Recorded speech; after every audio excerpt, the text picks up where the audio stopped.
Where's everybody? Oh, it's holidays. Well, good afternoon, everyone. Good afternoon, everybody. Happy Monday. All right, this Thanksgiving, we have a lot to be thankful for. While inflation caused by the pandemic and Russia's war continues to be a challenge, we have seen important progress. Just in time for holiday travel, gas prices are down $1.70 from their peak. Airline tickets are down 13% over the last year, and car rentals are down about 10%.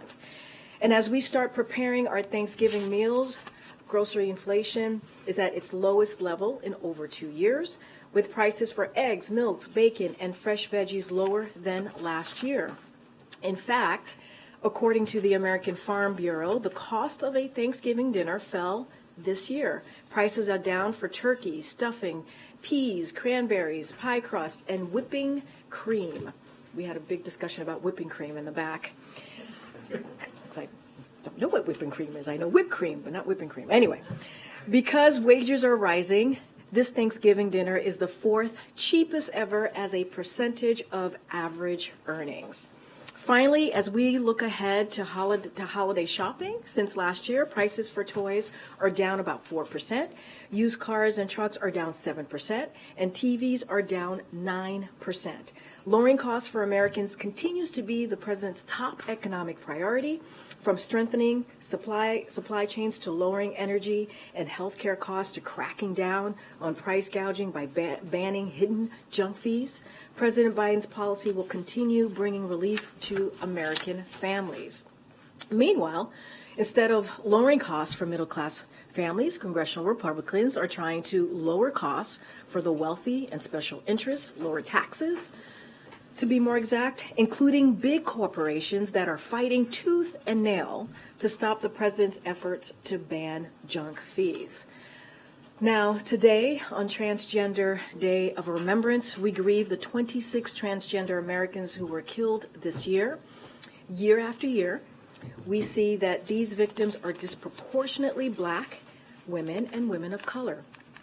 No one should face violence, live in fear, or be discriminated against simply for being themselves. As the president said, there's still more to do to meet the promise. And it's why this administration has taken urgent action to strengthen rights and protect the safety of transgender Americans and all LGBTQ plus Americans. As we mourn the loss of lives that have been taken too soon, we must also recommit ourselves to never stop fighting until all Americans can live free from the discrimination and also from hate. With that, Admiral John Kirby is here today to take any questions that you may have, obviously on the foreign policy front, and to give any updates that we have on the Middle East. Admiral, you're right there.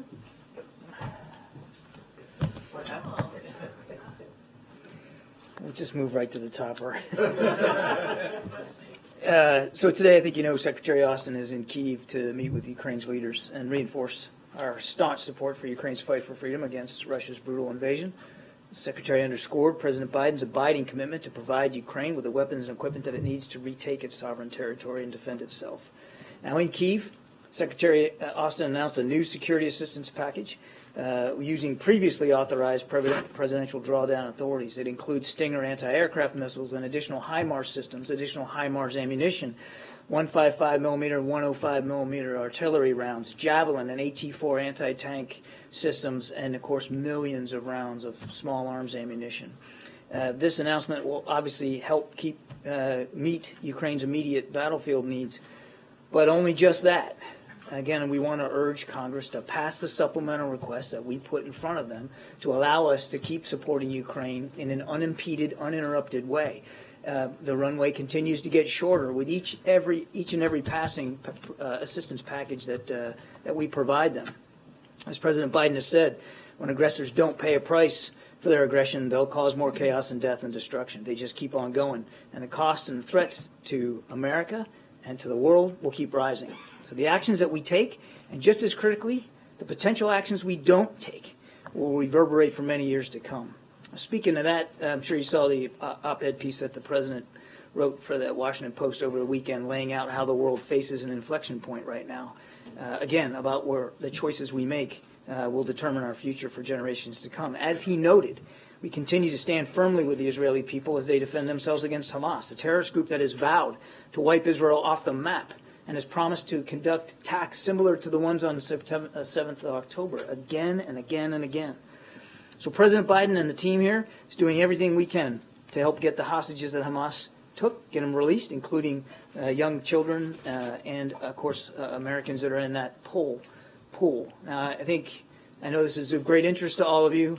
I just want to let you know we're still working this hour by hour. I do not have an update for you on the hostage deal that we're trying to negotiate. But as you heard the Deputy National Security Advisor say yesterday, we believe we're closer than we've ever been. So we're hopeful. But there's still work to be done, and nothing is done until it's all done. So we're going to keep working on this. We're also working to increase the flow of life-saving humanitarian assistance, food, water, medicine. We're calling for respecting the international law in terms of minimizing the loss of innocent lives. And, of course, we're continuing to advocate for humanitarian pauses so that people can get out of harm's way and that aid and assistance can get in. And, of course, you saw us levy multiple rounds of sanctions to degrade Hamas's financial structure, cutting them off from outside funding and trying to make it harder for them to be able to resource the kinds of attacks that they conducted on the 7th of October. So just a real quick update on the latest figures, and then I'll be done. Over the last couple of days, the 18th and the 19th of November, almost 100 trucks carrying humanitarian aid were able to enter Gaza. That brings the total to over 1,260.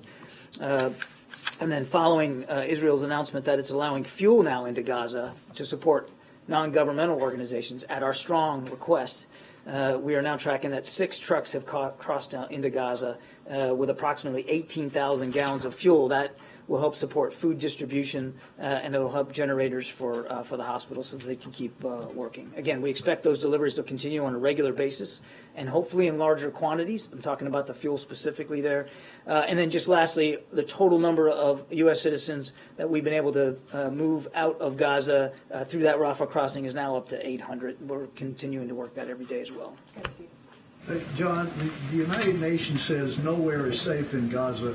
Is the U.S. working with Israel to create a safe area in Gaza for civilians? What we've talked to the Israelis about, particularly now as they're beginning to plan operations in the south, where so many people have moved, is to make it clear that they have obligations to not only allow for that safe passage, but to make sure they're not putting all those civilians, now more civilians in southern Gaza than were before, putting them in harm's way. Secondly, I know you don't want to talk about hostages, but in general, is Israel on board with the idea of a pause of a few days? That gets into our negotiations here for the hostages. They have instituted, again, at our urging, they've instituted these daily humanitarian pauses. And in some cases, they were supposed to be 4 hours a day. They've actually expanded them up to 7 hours a day. So they're happening on a regular basis, and they're predominantly designed to allow people in the north to move through a couple of safe corridors to the south. So it's the pause to let people get out. That's the principal purpose of that. But I think you can imagine, and again, I want to be careful here, I don't negotiate in public, but if you're going to secure the release of hostages, and we certainly hope we're going to be able to do that soon, you got to make sure they can get from where they are to safety and do that as safely as possible, which means you're going to have at least a temporary localized stop in the fighting to allow them to move. I mean, we also can't take for granted that all these people are easily mobile and don't have some sort of health issues that require perhaps a slower route out or assistance getting out. So I don't want to negotiate in public, but we believe we're getting closer. Mike? John, you talked about the negotiations. Everybody's been sort of talking about the swirl of, the contacts between the U.S. and Israel and Qatar and Hamas. When you talk to the family members, one of their deep abiding frustrations is that it's, I think, day 45, and they don't have any information, proof of life, conditions that normally the Red Cross would go in, would at least, determine something about the fate of their, some of these people are, believe that their loved ones either are sick or need medicine or have been injured or whatever. Is there nothing that the U.S. and Israeli governments can tell the hostage families without compromising the the ongoing negotiations to actually get some release? And if not, what do you think explains the fact that the Red Cross hasn't been able to get in there? I can't speak specifically to the Red Cross access. Hamas has control here over where they are and how they are. So it could be an issue of Hamas holding that kind of access up. I can tell you we're doing the best we can with the information that we have to keep the families informed, American families informed. There's not that many of them. We know who they are, and we're doing the best we can to keep them informed, including and keep them informed on the process of trying to secure release. But I'm not going to lie here. There's in some cases a paucity of information. I mean, it has been difficult to get any great detail on every single hostage, where they are, how they are, and move that process forward in terms of informing the families. We'll do what we can. We're informing them to the maximum degree we can. They have a right to know everything that we know, and we'll just keep doing it on our own as best we can. Thanks so much, John. Has the president had any additional calls with world leaders about the hostage deal today? Not that I'm tracking today. And was the last time you spoke to Prime Minister Netanyahu? It was the last call that they had. Can you just give us a sense of the level of trust right now? And I know you can't speak to specifics, but in these negotiations, how much trust is there in those conversations between all parties over the hostage deal? It's a negotiation, and it's over human lives. You do the best you can going back and forth with the arrangements, which we're doing right now. And at some point, when you come down to executing, when you hit go, then you're counting on everybody to meet their commitments, and that's what we're doing. Admiral, over the weekend, President Biden in his op-ed said that the U.S. was preparing to issue visa bans against Israeli extremists attacking civilians on the West Bank. What effect would that actually have? Well, that would, if you were to impose a visa ban, it would prevent that individual from traveling here to the United States. Is there any timeline on when that might be instituted? I don't have a timeline for you. But Nor do I have a final decision. Is that meant to be a deterrent? Nor do I have a final decision. Is the Biden administration upset by how this is playing out in the West Bank, what those extremists are doing to Palestinians in the West Bank? Of course we are. The president has spoken to this many, many times, including from the Rose Garden when he was here with the Australian Prime Minister. I mean, what's happening with the settler violence is unacceptable, absolutely reprehensible. And yes, we wouldn't have talked about the potential examining visa bans. And again, no final decision here. If it wasn't just another clear statement of our deep concern over this. What other sanctions are being considered besides the visa ban? I don't have anything else. Oh, thanks so much. There's been fighting over the last few days and hours around the Indonesian hospital in Gaza. Yeah. Can you speak to whether or not there's U.S. intelligence that suggests that too is some sort of hub for Hamas activity, and what the U.S. feeling is about those reports of shelling in and near that hospital? Hospitals should not be the scenes of firefights. We've been very clear about that. You got patients in there, you got medical staff, you got people whose lives are literally at risk and are innocent victims of this. They shouldn't be put at more risk than they already are, being held up in a hospital or holed up in a hospital because of health issues, can't move. So we don't want to see firefights in hospitals. I don't have any specific intelligence about the degree to which Hamas is or is not using that particular hospital. Nothing to share today. John, I was just curious. You mentioned Hamas still determined to try to carry out any sort of terrorist attack abroad. This Thanksgiving week, is there any elevated risk of terror attacks here at home? And is the White House or NSC doing anything specific? Because of the holiday week, most people obviously kind of check out in D.C. I'm just curious, are you staffing up in a difference because of the terror threat? We're not tracking any specific credible threat here at home over the holiday. That said, I think you can understand we're going to be as vigilant as we have been since this conflict began, and certainly make sure that we, to the best we can identify any potential domestic threats and disrupt them before they can take place. We're watching this all very, very closely for spillover effects from the fight between Israel and Hamas, both against the Jewish community and, of course, the Muslim community here in the United States. But again, I'm not tracking any specific credible threat that's being acted on at this time. Back at the Indonesian hospital, my colleague spoke with the hospital administrator who said that President Biden needs to do more to protect hospitals in Gaza because, quote, he's the only one Netanyahu will listen to. Could you comment on that? And also, is the U.S. at all concerned that Israel is being seen, rather, as attacking one Gaza hospital after another, and also areas in the south now? The president, in every conversation that he has with Prime Minister Netanyahu, and it's not just him, Secretary Blinken, Secretary Austin, Jake Sullivan, the whole team here, at every instance, continues to urge Israelis to be as cautious and as deliberate and as careful as they can in conducting these operations against Hamas, which they have a right and a responsibility to do, to go after Hamas. They also have a right and a responsibility, an added burden, if you will, because of the way Hamas fights, to do everything they can to look after civilian casualties. It is a part of every discussion that we're having with our Israeli counterparts. And I'm sorry, the second question was? The second question was, is the United States at all concerned that Israel is seen attacking a hospital after a hospital? Well, as I said, I think in my previous answer, we don't want to see hospitals as battlegrounds. We don't want to see firefights in hospitals. Now, as we've also said, at least when it comes to Al-Shifa, I don't have any intelligence on this Indonesia hospital, but at Al-Shifa, we did have intelligence that corroborated the Israeli claims that Hamas was using it as a command and control node. So it puts an added burden on Israel as they conduct operations in and around hospitals to be even more discriminate and more careful. Because again, you got real live patients, real live doctors, real live nurses that you got to look out for. On the other hand, you've got a real life threat. You got a group that seems to think it's okay to bury themselves in the basement of a hospital and use it to command and control their operations. And that presents a viable, legitimate threat to the security of the Israeli people. So it's about striking that balance. Thank you.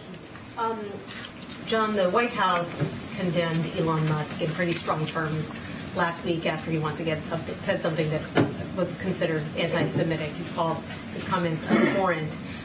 This administration, this government, is very reliant on Elon Musk, particularly SpaceX technology, Starlink technology.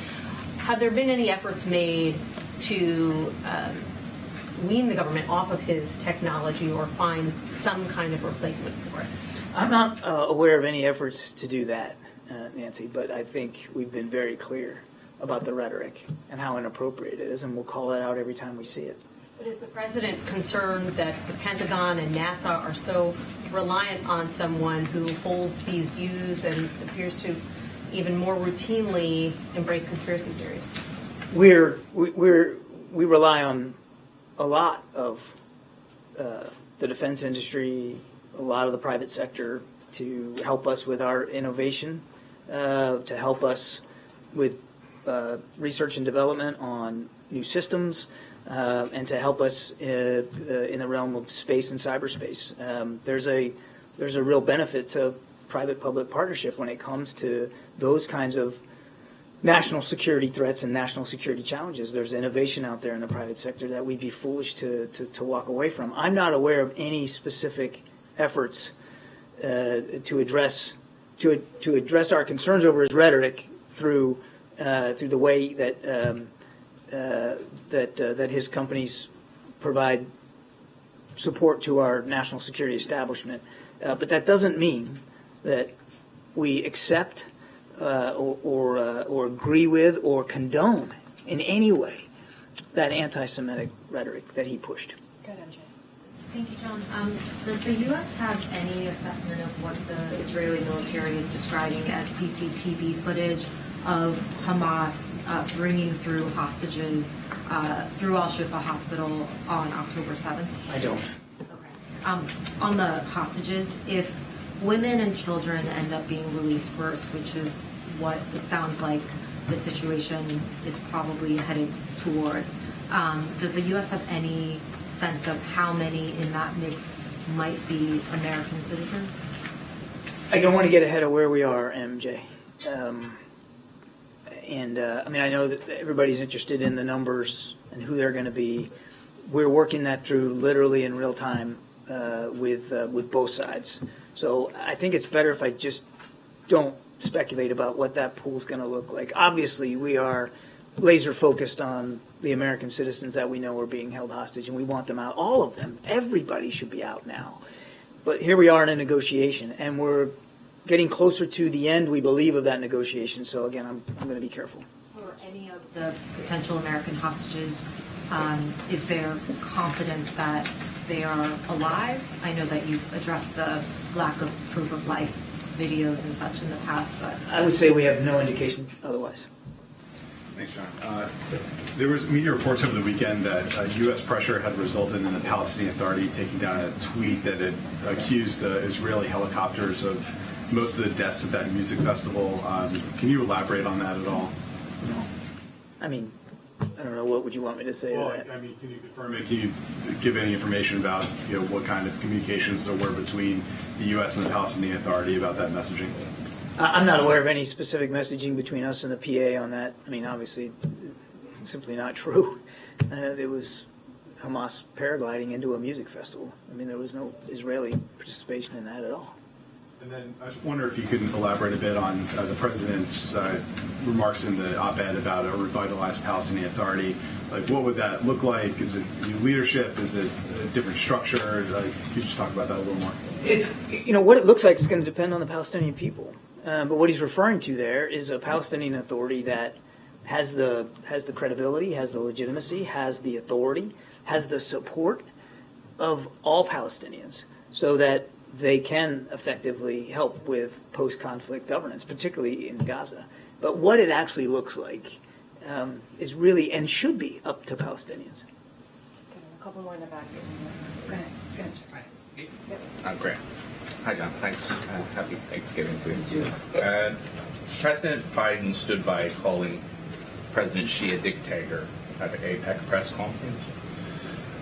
China's foreign ministry condemned this as, quote, extremely incorrect and irresponsible political manipulation. What is the administration's response or reaction to this? We came away from San Francisco with some concrete deliverables on fentanyl, on military-to-military communications, on getting our two teams together to start working on artificial intelligence, particularly in the national security realm. There was an awful lot of very good outcomes out of this meeting between President Biden and President Xi, and the president's looking forward. We're looking forward to managing this relationship in a more responsible way and moving things forward, looking for ways where we can cooperate, but also not being afraid to confront where we can, including on the tensions in the South China Sea. So the president's and his whole national security team is focused forward now, coming out of San Francisco. Still going to call him a dictator each time you see him? The president made it very clear. He was asked a direct question. He gave a direct answer, and he stands by that direct answer. That doesn't mean, as true as that statement was, doesn't mean that there aren't still prospects here to find ways to cooperate and to compete with China in a more responsible way going forward, and that's where the president's head is. When these two leaders met, did they agree to meet again or speak again in the near term? They agreed that they would meet again, but there was no date put on the calendar. What's really important now is that the military-to-military comms will begin to start, and even down to the theater commander level, and maybe even lower than that. So that's the immediate channels of communication that we're looking at getting back open. Thank you, Karine. I've got a question about fentanyl, then a question about the Gaza conflict. On fentanyl, the Chinese president committed to reducing the export of fentanyl and fentanyl precursors. But under President Biden, there have been 200,000 Americans who have stopped breathing and died as a result of these chemicals. As of earlier this year, we're still at record monthly numbers. If there is not a drop in American deaths, will President Biden hold the Chinese president personally responsible? It was really significant what President Xi was willing to commit to for the first time now in several years. And they're really going forward here and willing to take law enforcement action to shut down the export of these ingredients, the precursor chemicals that the labs, largely in our own hemisphere, are creating to make fentanyl. It's a big step forward, and we're grateful for that. And we'll see how they are in execution. And I think we all need to understand that it may be some time before you see the practical results of this crack down on the precursors, but we're grateful for that. But it's not, it's not just the precursor chemicals. I'll try it again in English. But it's the labs in our own hemisphere that are taking those chemicals, those ingredients, making fentanyl, and then moving it north up to our borders. And it's a serious problem. And again, as the president said at the press conference, this agreement will save lives, will save American lives. And President Xi said he was committed to helping with that. Before turning to the second question, just to follow up on that, the Chinese president's in charge of a single-party state. He's said in the past that he'd crack down on fentanyl, and U.S. deaths hit an all-time record last year. I mean, is President Biden not going to consider him personally responsible if American deaths do not go down? He has said he was going to be personally responsible for stemming the flow of these chemicals out of China, and we're grateful for that. That's going to take a little bit of time as he goes back to Beijing and puts those processes in place, those law enforcement actions. We're grateful for that. Thank you. And second question, protesters here in D.C. and New York, across the country, they've settled on a nickname for the president. They've been calling him Genocide Joe. They wrote it on the gates. Do you have a response from the White House to that nickname that they've settled on? We're not worried about nicknames and bumper stickers. I mean, it's First Amendment, free speech. The president's focused on, as he wrote in his op-ed, on making sure that we can continue to support Israel as they fight a terrible terrorist group, Hamas, and as we all work together to get humanitarian assistance in and get people out, including hostages. I said this the other day. Again, people can say what they want on the sidewalk, and we respect that. That's what the First Amendment's about. But this word genocide is getting thrown around in a pretty inappropriate way by lots of different folks. What Hamas wants, make no mistake about it, is genocide. They want to wipe Israel off the map. They've said so publicly, more than one occasion. In fact, just recently. And they've said that they're not going to stop. What happened on the 7th of October is going to happen again and again and again. And what happened on the 7th of October? Murder, slaughter of innocent people in their homes or at a music festival. That's genocidal intentions. Yes, there are too many civilian casualties in Gaza.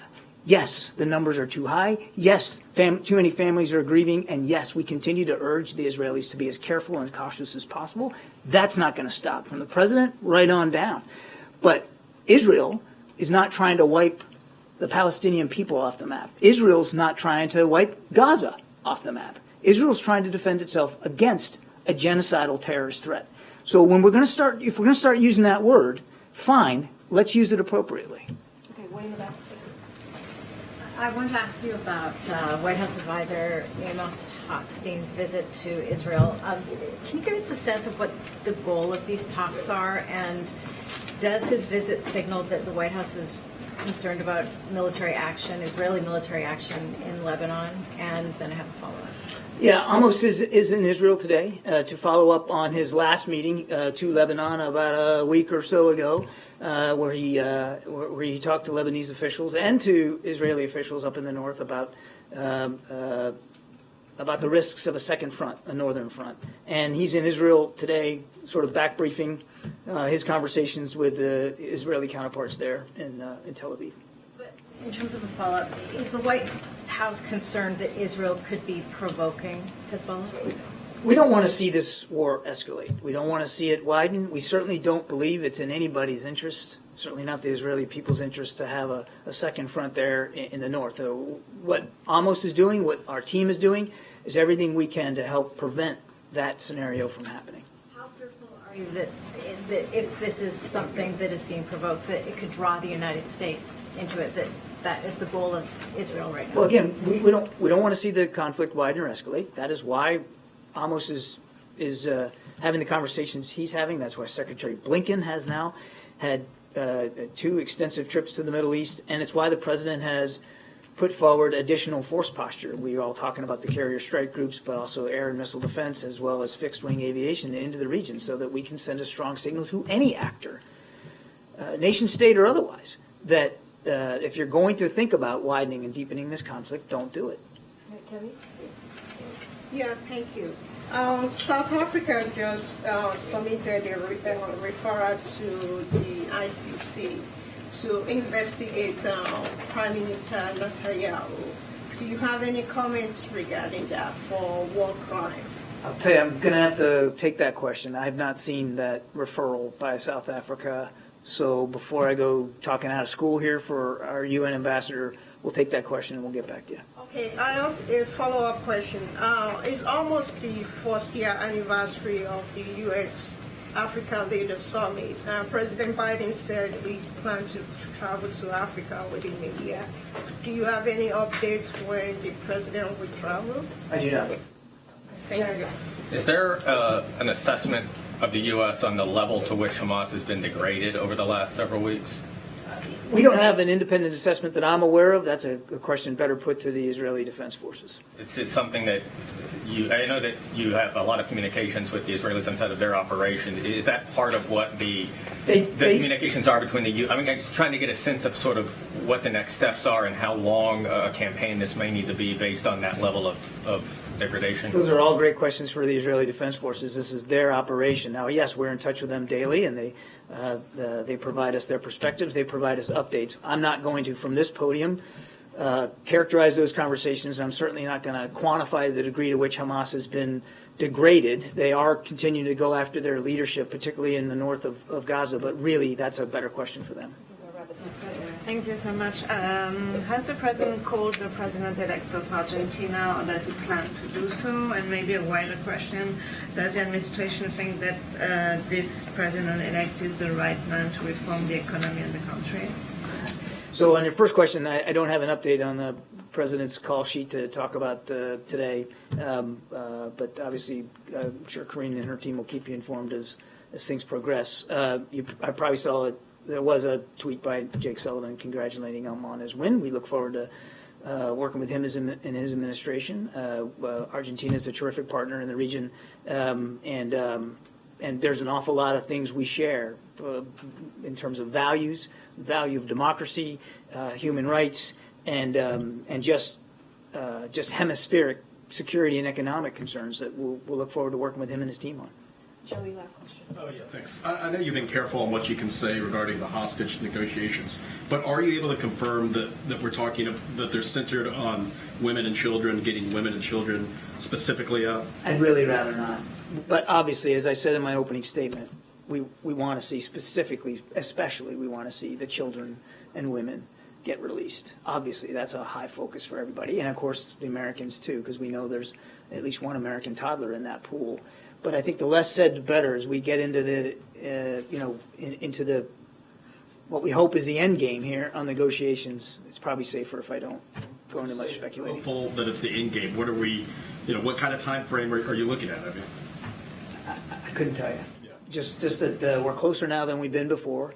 That's a good thing, but we don't want to do or say anything publicly that's going to jeopardize what we hope will be a positive result. Thanks. Yep. You're too long on your feet there. Sprain or a break? I didn't want to keep him too long on his feet. Thank you so much, Admiral. Appreciate that. No, it's not comfortable. Will, go ahead. Okay, I got a couple of things, changing gears. Will there be an order to lower flags to have staff to mark Mrs. Carter's passing, and is the president planning on attending her funeral? So let me just say at the top, I know you heard from the President and the First Lady yesterday on the passing of the former First Lady. I just want to say certainly that their thoughts are with President Carter and the entire Carter family. As the President said yesterday, Jimmy and Rosalind Carter have been dear, longtime friends, and Rosalind Carter was an extraordinary, extraordinary First Lady. She was a champion for equal rights and opportunities for women and girls, an advocate for mental health and wellness for every person, and a supporter of the often unseen, uncompensated caregivers of our children, aging loved ones, and people with disabilities. The President and the First Lady are thinking of her and of him and keeping the Carter family in their prayers today as well. As it relates to any potential travel, the President and the First Lady plan to pay respects to the former First Lady. Don't have anything to share at this time on details or anything to confirm just yet, but certainly as we have information or more details to share, we certainly will share that with all of you. And as it relates to the lowered to half-staff, the flag being lowered to half-staff, yes, we will certainly do that, and we certainly will follow, and we'll do that in accordance with protocols and details of when and how long that will happen. We certainly will share that at an appropriate time. Okay, another topic. How is the president planning to mark his birthday? I ask as he mentioned it during the turkey parting. It looks like he's got some family here. Are we going to have like a party or a dinner? So he's gonna do what they normally do, how they celebrate the president's birthday. There's a tradition, which they're going to keep to that tradition, which is they'll be able to celebrate the president's birthday as a family together in Nantucket later this week, and certainly we'll do that with coconut cake, which is something that they traditionally do. Last year, we all remember the messy holiday travel season. I know the administration has taken steps to try to improve compensation for travelers who face delays and some other steps to hold airlines accountable. How confident is the White House that Americans won't face those same kind of issues this travel season? Well, it's hard to predict, obviously, but certainly we take this very seriously. The Department of Transportation takes this very seriously, and so we're going to certainly keep eye on what's going on the next couple of days as Americans travel crisscross the country to get to their loved ones for Thanksgiving. And so if any issues arise, obviously the Department of Transportation, this administration will be on top of it. Hard to kind of surmise what that's going to look like, but as you said, we've taken this seriously, and we've taken actions to work closely with airlines, to work closely with other transportation means of vehicles, if you will, to make sure that Americans get to where they need to safely, certainly on time, as I know they want to get to on time, and so we'll certainly be vigilant and on top of it. And if I could just ask one follow-up on Nancy's question. Some advertisers have pulled their ads from X, formerly known as Twitter.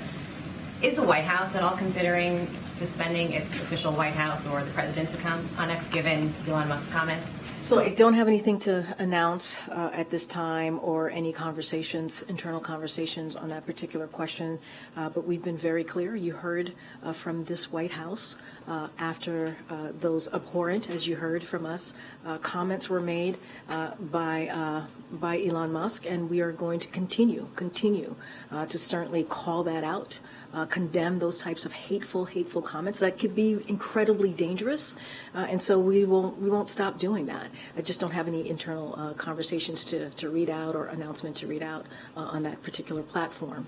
Has anyone here spoken to Musk? I don't have any conversations to read out, but we will continue to certainly condemn any type of hateful comments that, again, are dangerous. Okay, Steve. How much more funding is available for Ukraine, the military packages? So that is something I would certainly refer you to the Department of Defense. They'll have more information on the specifics on that, on your particular question. But look, this is why we've been very clear about the supplemental, about asking for additional Ukraine funding so that the brave people of Ukraine continue to fight against the aggression that we've been seeing from Russia. They're fighting against tyranny, right? They're fighting against terrorism, right? When you think about Israel as well and what Israel is doing and trying to fight against Hamas. And so that's why that supplemental, that national security supplemental for both are incredibly important. And we're going to continue to have those conversations with folks on the Hill about the importance of moving forward with the President's national security supplemental. I don't have any specifics on how much money is left. Certainly would refer you to the Department of Defense. Secondly, the Commission on Presidential Debates just announced dates and locations for the debates next year. Will the President participate in it? I would refer you to the campaign on that particular question. Thanks, Steve. Go ahead, Jeff. Karine, what does the White House make of Democrats and particularly young people who say they do not approve of the president's handling of the Israel-Hamas war? So look, as I'm going to be mindful, right, because there's going to be a number of polls that are going to be coming out, which, obviously, which we respect, and obviously that is kind of the way that things go. But what I'll be very clear about is we're not going to govern by polls here. We're going to, or poll numbers. We're going to focus on delivering for the American people. That's going to be our focus. We're going to focus on how the president's going to, we believe, continue to deliver on what the American people sent him to do, right? Whether it's the economy, and let's not forget when the president walked into this administration, the economy was at a tailspin, and that was because of what the last administration did. And so we had small businesses were shut down, we had schools, majority of schools were shut down, large jobs were lost, and the pandemic was not under control.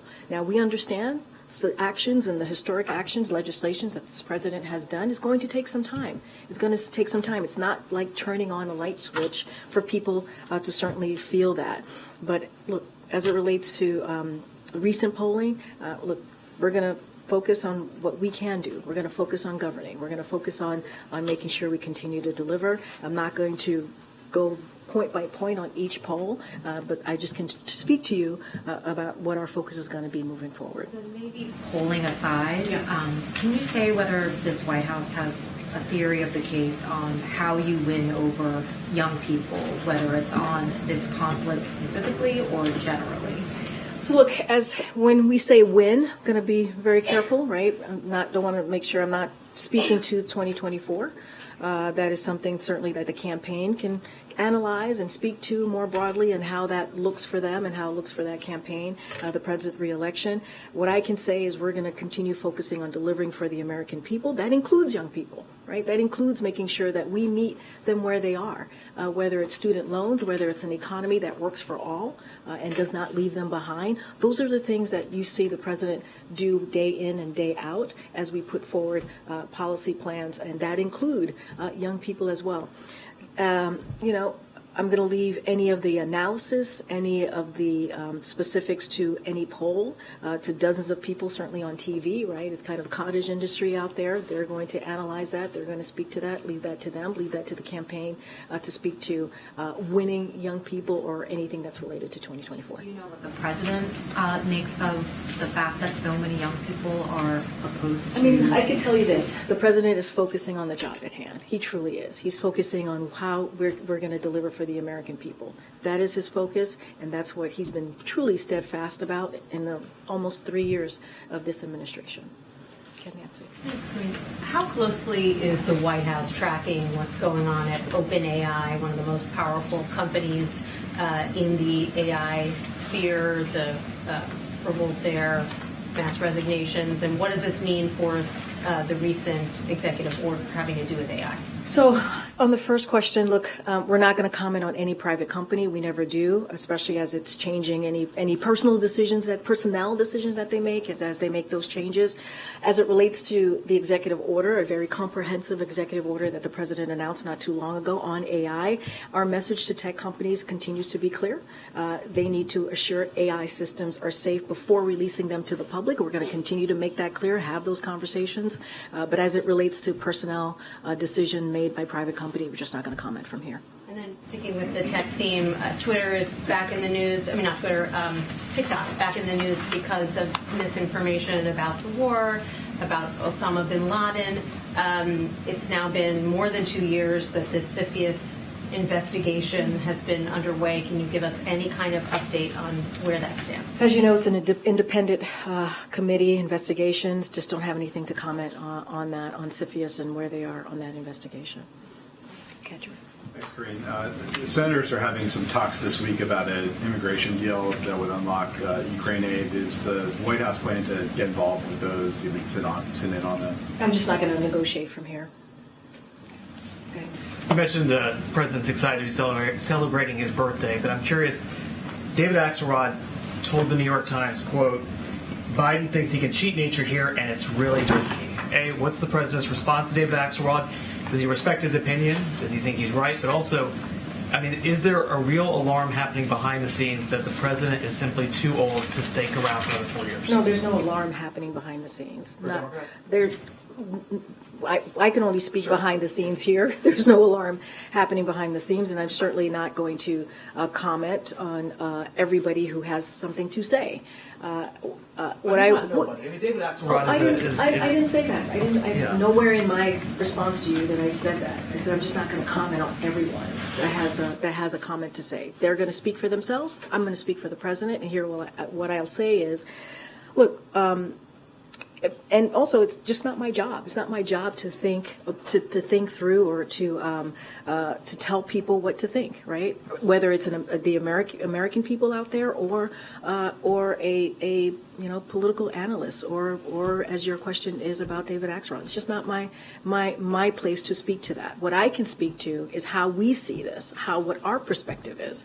Our perspective is that it's not about age. It's about the president's experience. That's what we believe. And it's, as they say, the proof is in the pudding, right? The president has used his experience to pass more bipartisan legislation in recent time than any other president. That's just a fact. That is something that we have seen this president do, and that's because of his experience. He's been able to manage multiple foreign policy challenges. He's been able to do that. That's because of his experience. He's been able to create jobs, raise wages, and lower inflation. Right, and the proof is in the pudding, right? We see that in the data. We see that where we are today than where we were when the president walked into the administration. So what we say is we have to judge him by what he's done, not by his numbers.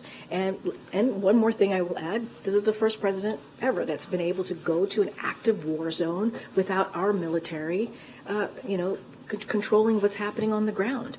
And so, look, I would put the president's stamina, president's wisdom, ability to get this done on behalf of the American people against anyone on any day of the week.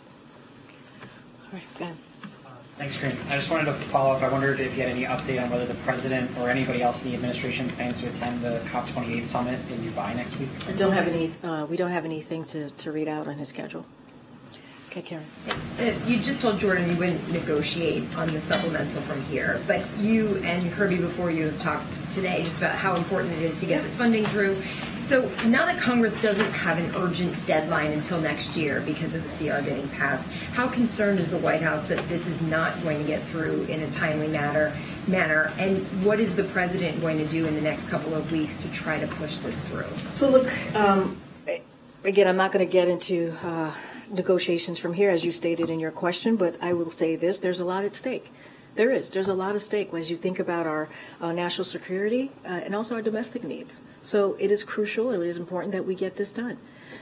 And so we're going to continue to have conversations. Our legislative affairs shop here, our OMB director is going to continue to have conversations with members of the Hill. So yeah, it is important. We wouldn't have put it forward if we didn't think it was needed, right? These are emergency needs that we requested when you think about the supplemental, both the domestic one and the national security. So obviously, we're going to continue to have that conversation. We're going to continue to do it in a bipartisan way, do it both with Republicans and also Democrats on the Hill. And so we take this very seriously. We wouldn't have put it forth if we didn't think it was needed. Will we see the president get personally involved, engaging with lawmakers right after the Thanksgiving holiday? Don't have any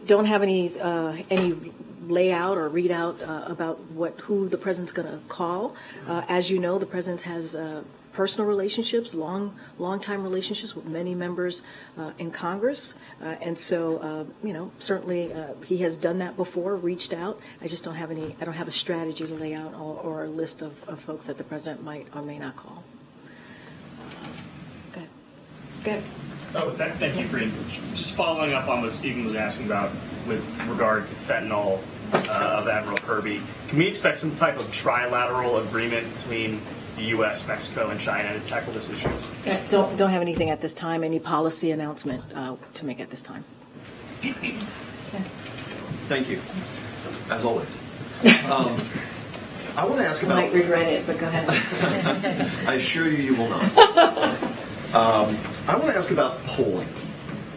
In February, the president conducted an interview with, I believe it was Telemundo, and he was asked about the dismal state of his job approval ratings. And he answered in words to this effect: do you know anyone that believes the polling these days? And he talked in some detail about the difficulty of getting people on the phone and compiling accurate polling. Whenever you're asked about the president's dismal job approval ratings, you say we're not going to look at polls. We look at his accomplishments. And yet, when you are asked about various domestic policy initiatives, you will say these poll very well. People support what the president wants to do. If you look at the individual subjects on the polling, they support what the president's agenda is. So, once and for all, are only certain polls valid in your eyes, the ones that support your agenda? Or is the polling data that shows that President Biden has been stuck for 2 years at the low 40s in his approval ratings, are those valid? So here's the thing. I think it's important to share that American people do approve of some of the president's initiative. I think it is important. I think it's important for the American people to hear that when it comes to Medicare and fighting and being able to Medicare to be able to lower costs for the American people. I think it's important to share that. I think it's important to share that that when it comes to Social Security, Medicare, Medicaid, the American people care about that and want us to fight for it, which is what the president. No, it's not. It's not that. It's not that. We are given, anytime I'm asked this question, given an opportunity to speak on what the American people want to hear and what we are doing, right? And so there are moments, just like when you ask me about certain polls, that I can say, hey, you know what? That is something that the American people support. But in more broad terms, in general, we're not focused on every poll. We just are not. It is not important for us that we believe to focus on that. We're going to continue to do the work and work on protecting Medicare and Medicaid and making sure that Americans have their Social Security. And I think by saying that Americans support that, that is important for us to say that from here too, because we are actually delivering for the American people. We're actually doing what the American people want us to do. So when I say that, that's what I'm referring to. The work that we're doing, what we want to deliver on, what the American people care about. And it is the economy. It is lowering costs, right? I always talk about that. The president's number one priority is to continue to lower costs. And I talk about what he has done, whether it's junk fees, whether it's making sure that people have good paying jobs by making sure that we pass these historic legislation that's going to create good union paying jobs. All of those things are connected. So the polls that show that the electorate at large and also significant majorities within the Democratic Party believe that the president is too old. The polls that show the American people and also significant majorities within the Democratic Party don't want him to run again. And the polls that show his handling of the economy, foreign policy, all of these dismal polls, his job approval ratings, does the White House have any basis to challenge the accuracy of that polling? I'm not challenging the accuracy here. That's not what I'm doing. What I'm saying to you is that we're not going to change the minds of Americans. I get that. Americans are going to feel how they feel, and we're going to respect that. And I've said that many times from here. Many times. I said that moments ago. What I can tell you is what our perspective is. What I can tell you is how we see things.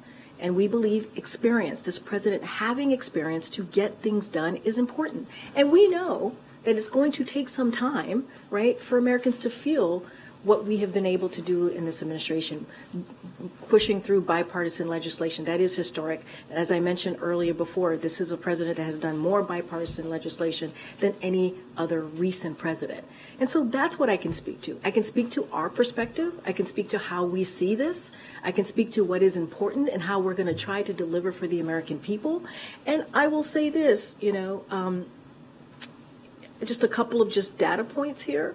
I'm going to be careful not to talk about 2024, any of the elections, but I could look back in history, right? I can look back and see where President Obama was a year out of his election, where President Clinton was a year out ahead of his election. And it didn't look like they were going to win, right? It didn't look like that. And so it is not unusual, you're talking about dismal polling, is not unusual for a president to be where they are ahead of that. And so, look, the president's going to focus. This is something that I can tell you for sure. He's going to focus on the American people. That is always the number one priority for this president, and that's what you're going to see him continue to do. All right, I'm going to wrap it up. Thanks, everybody. Happy Thanksgiving, everyone.